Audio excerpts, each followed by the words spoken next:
Oke, selamat pagi atau siang atau malam buat, semua responden ya yang mengikuti kegiatan edukasi ini. Jadi perkenalkan namaku, Tasya, salah satu lulusan dari Fakultas Kesehatan Masyarakat Universitas Airlangga.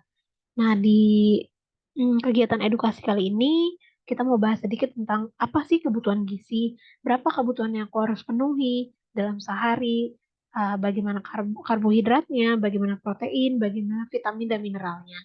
Oke, kita langsung mulai aja ya. Oke, ini aku share screen.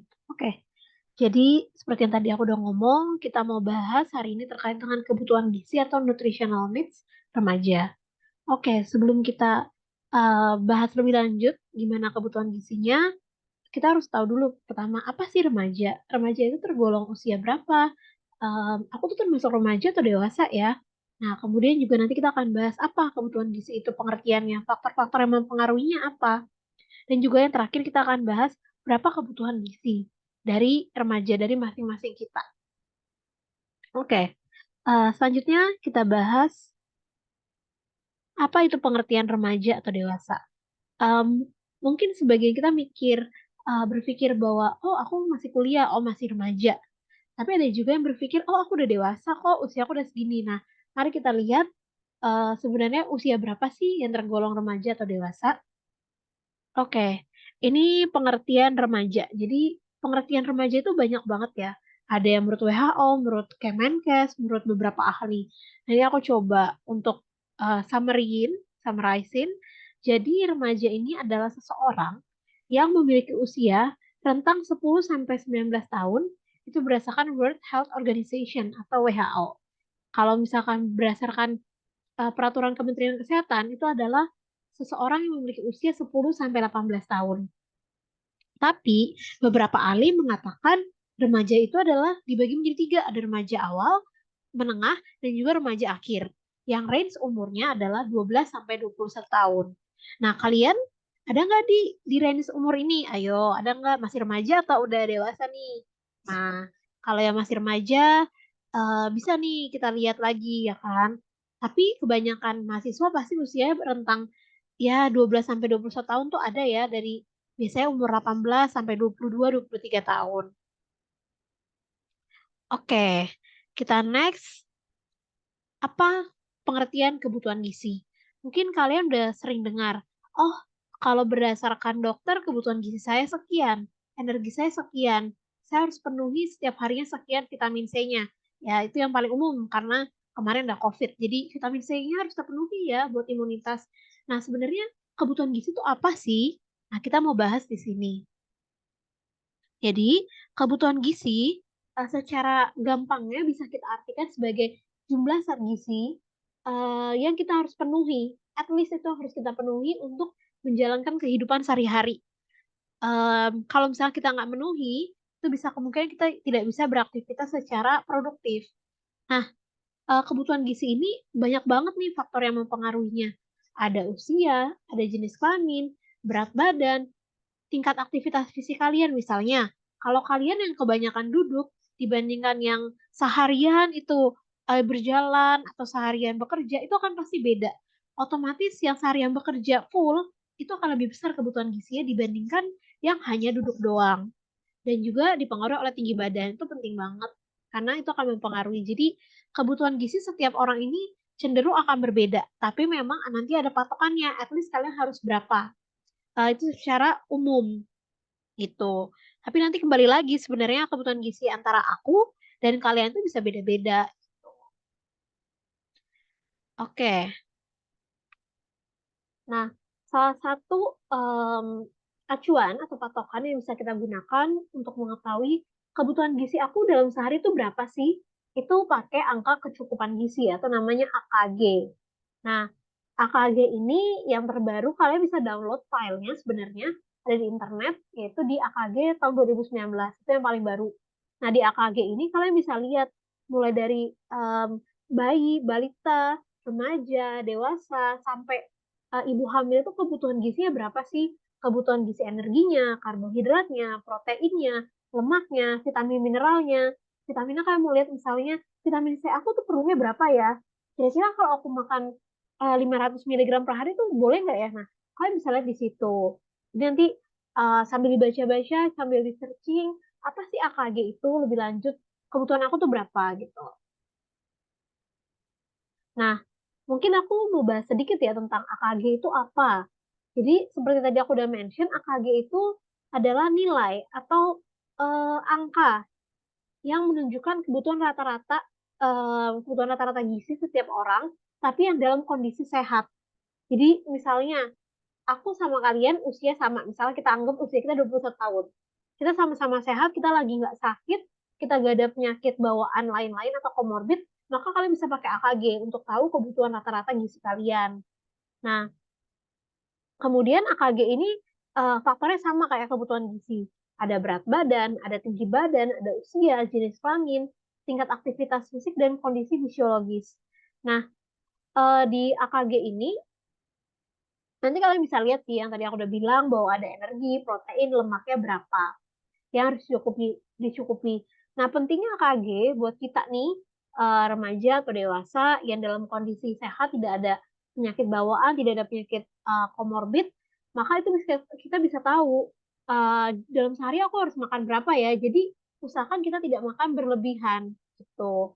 Supaya status gizi kita, kondisi tubuh kita selalu dalam keadaan sehat dan prima.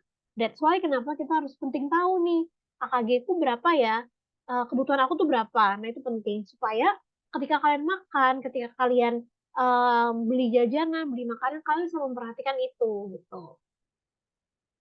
Oke. Nah, lalu kalian pasti bertanya-tanya, kebutuhan gizi aku tuh berapa sih? Zat gizi itu ada berapa aja gitu kan ya. Nah, kita mau bahas. Jadi, kebutuhan gizi remaja atau dewasa secara umum itu dibagi dua. Ada gizi makro, ada gizi mikro. Nah, gizi makro itu adalah zat gizi yang diperlukan dalam jumlah yang cukup banyak. Ada karbohidrat, ada protein, dan lemak.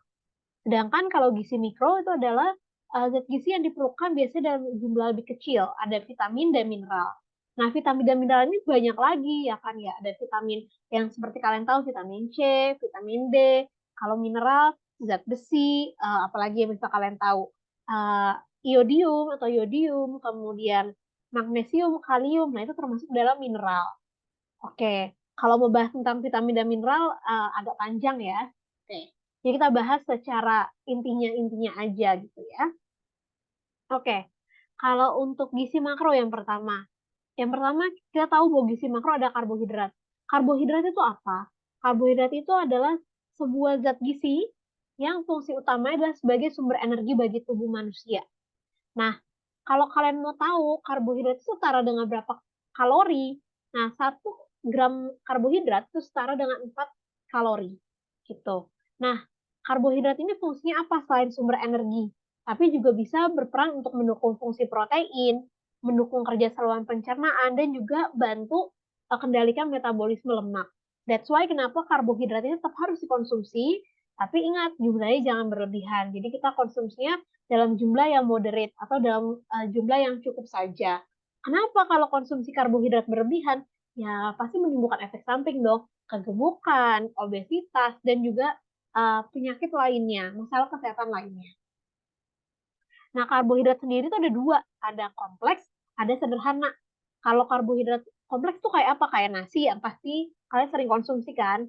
Kemudian ada kentang, ada pir atau semangka, atau pisang, atau apel. Kemudian ada jagung, ada oatmeal. Nah, kalau karbohidrat sederhana, biasanya tuh yang rasanya tuh sweet, lebih rasa tuh manis. Kemudian tinggi kalori, contoh donat, coklat, kue tart, pizza, atau soft drink. Nah, kalau aku saranin sebagai kita remaja atau sebagai dewasa ini, kita harus batasi konsumsi karbohidrat sederhana. Kenapa? Balik lagi, kalau kita konsumsi karbohidrat sederhana ini dalam jumlah yang berlebihan banget dan setiap hari, ya itu bisa menimbulkan penyakit atau masalah kesehatan. That's why kenapa kita penting untuk baca label gizi atau nutrition fact yang ada di setiap produk yang mau kita makan. Jadi kita tahu tuh berapa energi yang aku akan dapatkan kalau konsumsi suatu makanan tersebut. Berapa proteinnya, berapa lemaknya, berapa sugarnya, berapa gulanya. Nah, Itu penting untuk kalian tahu. Tapi bukan berarti karbohidrat kompleks bisa kalian konsumsi dalam jumlah yang sangat berlebihan ya. Tetap harus dikonsumsi dalam jumlah yang cukup saja. Oke, selanjutnya ada gizi makro atau protein. Nah, protein apa? Protein itu adalah sebenarnya kalau kalian kenal, oh zat pembangun waktu SD, kita belajar SMP. Nah, itu betul. Jadi, protein adalah zat gizi yang berperan besar dalam menyusun hampir seluruh dari sel tubuh kita. Ada tulang, otot, paru-paru, rambut, hingga kulit. Fungsi utama dari protein ini adalah sebagai zat pembangun atau untuk memelihara atau memperbaiki jaringan tubuh yang rusak.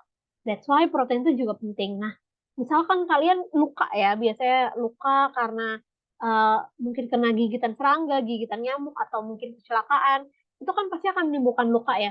Nah, biasanya beberapa dokter akan menyarankan untuk lebih konsumsi banyak protein. Karena that's why protein ini berperan untuk memperbaiki jaringan tadi yang rusak akibat kecelakaan, ada lukanya, kemudian atau digigit nyamuk. Nah, itu pentingnya protein. Nah, protein ini juga ada dua, ada protein hewani sama nabati. Kalau hewani kalian bisa lihat nih ada ikan, ada daging ayam, ada telur, ada keju, dan lain-lainnya. Nah, tapi kalau protein nabati ini ada tahu, tempe, kacang kedelai, edamame, apalagi ya, ya kacang kedelai, kemudian juga kacang merah, kacang hijau itu termasuk protein nabati. Nah, untuk protein sendiri, kalau misalkan kalian dalam kondisi sehat, sebenarnya tidak ada batasan yang harus protein hewani lebih baik dari protein nabati. Sebaiknya dikombinasikan, karena kedua-duanya sama-sama penting. Oke, lanjut ke lemak. Nah, kalau kita udah bahas tentang karbohidrat, protein, nah lemak itu apa? Lemak juga zat gizi, tapi dia merupakan zat gizi penghasil energi terbesar. Kenapa? Karena 1 gram lemak itu setara dengan 9 kalori. Nah, zat gizi lemak ini fungsinya juga banyak. Jadi makanya tetap harus kita konsumsi ya, tapi jangan berlebihan juga. Nah, fungsinya untuk membantu penyerapan vitamin yang larut dalam lemak, ada vitamin A, D, E, dan K. Kemudian juga sebagai sumber energi dan juga melindungi beberapa organ tubuh manusia, sepentingnya lemak. Nah, lemak ini juga ada dua, lemak jenuh dan lemak tidak jenuh. Nah, lemak jenuh contohnya apa? Contohnya minyak goreng, kemudian minyak kelapa sawit, kayak gitu, daging merah. Tapi kalau misalkan lemak tidak jenuh itu ada alpukat, kacang-kacangan, minyak minyak canola, dan sebagainya.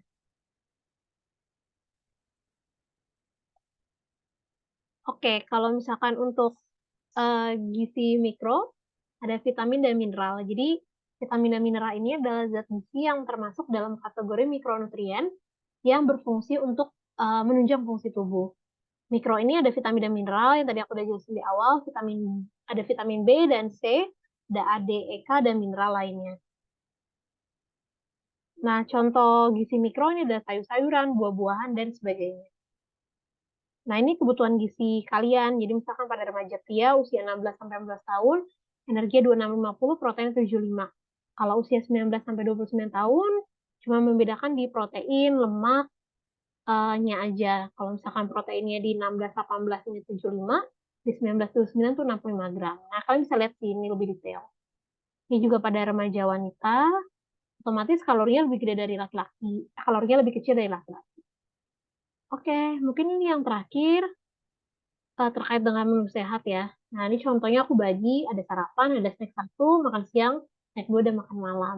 Sarapannya sandwich keju, ada roti gandum, kejunya ada selada atau tomat. Ingat, sebisa mungkin dalam setiap makanan utama, kalian harus ada komposisi karbohidrat, protein, dan juga sayurnya. Supaya dapat vitamin mineral juga. Makan siang ada nasi, ada telur dan sayur. Makan malam nasi, ayam, dan sayur sop. Oke, mungkin itu aja yang bisa aku sampaikan terkait dengan materi kebutuhan gizi remaja atau dewasa ya. Kalau misalkan nanti ada pertanyaan, bisa disampaikan, nanti akan aku bantu jawab. Terima kasih semuanya.